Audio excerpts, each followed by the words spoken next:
Waja wa Allah tabaraka wa taala, yusia nafsi yako, maana nafsi imekuwa na upungufu zaidi, na nafsi ya kila ambaye anayenisikiza, nafsi zilizoimarika katika jambo la kumcha Allah tabaraka wa taala.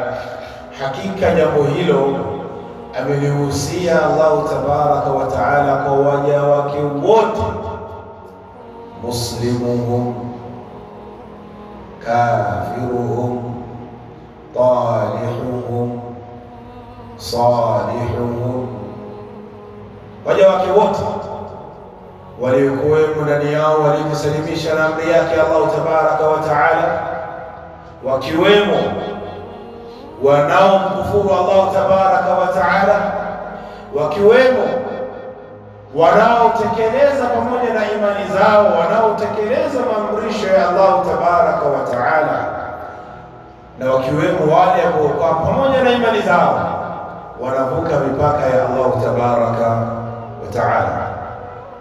Pale aliposema Allah tabaraka wa taala, ya ayuha nnasu ttaqu rabbakum, enyi watu kwa ujumla wanaomwamini Allah, wanaomkufuru Allah, wanaotekeleza maamrisho, wanaovuka mipaka ya Allah tabaraka wa taala. Ya ayuha alladhina amanu ttaqu rabbakum alladhi khalaqakum min nafsin wahida, enyi watu mcheni mlezi wenyu ambaye ameumbeni nyie kutokamana na nafsi moja.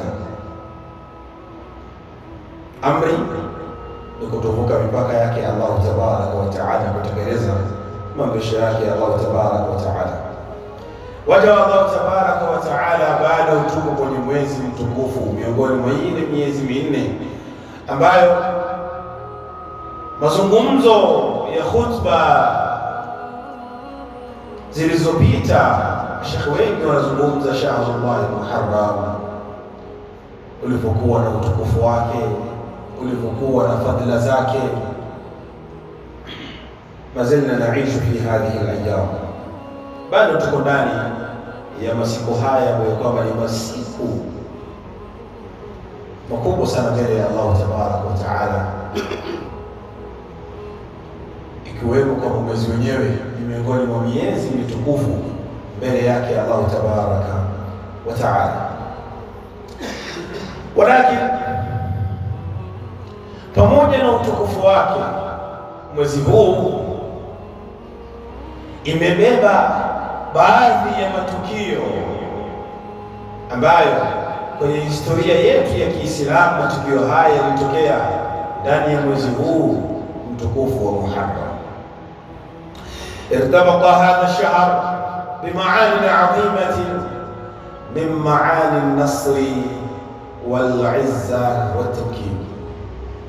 Mwezi huu pamoja na kwamba ina fadhila zake, lakini ni muhimu pia tukumbushane katika matukio yaliyotokea ndani ya mwezi huu, na matukio haya yanabeba maana gani kwenye maisha yetu sie kama Waislamu, ikiwemo miongoni mwa maana ambayo kwamba ikibeba maana ya nusra yake Allah tabaraka wa taala na utukufu wake Allah tabaraka wa taala na umakini wake Allah tabaraka wa taala kutusizi. ففي هذا الشهر نجى الله تبارك وتعالى نبيه موسى. ndani ya mwezi huu Allah tabaraka wa taala alimuokoa mtume wake Musa alayhi salam, pamoja na wale ambao kwamba alikuwa na wao Musa, wale ambao kwamba waliomwamini Musa wakamfuata Musa. Allah tabaraka wa taala akawaokoa kutokamana na ujeuri na vitimbi na utukutu na ujauri wa Firauni pamoja na jeshi lake, kwa kuwa Firauni alifikia kwenye haddi, alifikia sehemu akawa anawaambia watu wake, hakuna mola wenyu mlezi wenyu wa juu zaidi kando na mimi. Kama ni riziki zenyu bila mimi haziwafikii, kama ni uhai wenyu bila mimi hamwezi mkaishi. Ninamiliki kufa kwenyu na kuishi kwenyu, ninamiliki maisha yenu na riziki zenyu, bali nawamiliki nyie nyote. Maisha yenu hayaendi bila sehemu yangu mimi. Pale Allah tabaraka wa taala anatueleza Firauni alifikia mahali akiwaambia watu wake, ana rabbukumul a'la, mimi ndiyo mlezi wenyu wa juu zaidi, hakuna yote baada yangu mie. Nikikuamulia nimekuamulia wewe. Lakini Allah tabaraka wa taala anatueleza alipotaka Firaun kuwamwangamiza Musa pamoja na watu wake,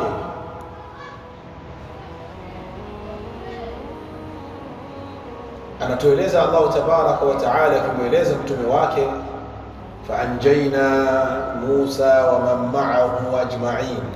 Pamoja na hadi hii aliyofika Firaun ya kujiita kwamba yeye ndio mlezi wa juu, yeye ndio Mola,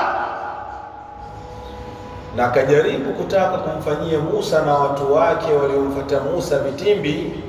Allah anasema, na tukamwokoa Musa pamoja na watu wake wote, thumma gharaqna al-akharin, kisha tukawaangamiza wale wengine waliobakia, ambaye ni Firauni na jeshi lake. Firaun anamfuata Musa, ashatangaza vita tayari.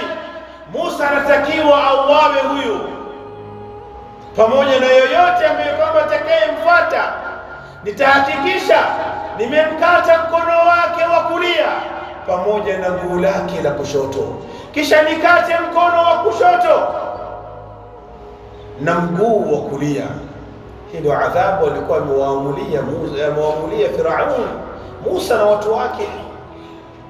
Anajua hakuna wa kumsimamisha, hakuna atakayeweza kumwangamiza yeye Firaun. Anafika mahali jeshi ya Firauni iko nyuma, Musa na watu wake wamefika mahali hakuna sehemu ya kusonga, jeshi inawasubiria nyuma na huku ikiwafata. Mbele yao ni bahari, hakuna matumaini tena. Lakini Musa ni mtoto, ni nabii, alilelewa na mzazi ambaye kwamba alimfunza matumaini ni Allah tabaraka wa taala. Hakuna ambaye kwamba anaipeleka ulimwengu huu illa ni Allah tabaraka wa taala. Hakuna nusra na utukufu illa ni kwa Allah tabaraka wa taala. Anazaliwa Musa na mama ambaye anamkhofia kwa kuwa Firauni ametoa amri yenyewe, yadhbahuna abnaahum wa yastahyuna nisaahum. Amri yenyewe inatolewa, watoto wote wa kiume wanaozaliwa wanatakiwa wauawe, ama wa kike wataachwa. Amri nzito hii. Ama Musa anafikia wakati wa kuzaa, anamzaa mtoto wa kiume Musa. Amri imetolewa na tutabia mpaka ya Wanaisraeli mpaka leo hii. Wanapoingiwa na hofu kwenye jambo moja, watahakikisha wamefanya fasadi ya kisawasawa. Wanamtaka mtu mmoja, watahakikisha wameangamiza eneo lote. Ndio vitimbi mpaka leo hii wako nayo. Firauni anaambiwa na waganga wake kwamba kunaye kijana atakayezaliwa atakuja kuangamiza ufalme wako. Ndio anatoa amri ya watoto wote wa kiume wauawe. Lakini Allah tabaraka wa taala anapotaka kumlinda kiumbe wake, anamlinda kwa kila njia mbele ya macho ya adui. Anazaliwa Musa, mamake Musa anaingiwa na hofu. Allah tabaraka wa taala anampea maagizo. Anaamini Firaun, anaamini mamake Musa kwamba maagizo niliyopewa na Allah tabaraka wa taala, maagizo hayo hayawezi yakanipotea mimi, yani Allah tabaraka wa taala hawezi yakanipotezea. Anapewa maagizo mazito, mtoto wako uliyomzaa mchukue kamtupe baharini huko, faalqihi fil yam. Mwanzo maagizo anayoambiwa ni maagizo yote ni ya kumdhuru yule mtoto, lakini kwa kuwa anaamini maagizo haya yanatoka kwa Mola wa juu zaidi kumliko huyu Firaun, anatekeleza maamrisho hayo. Musa anakuja mbele ya macho ya Firaun na jeshi lake.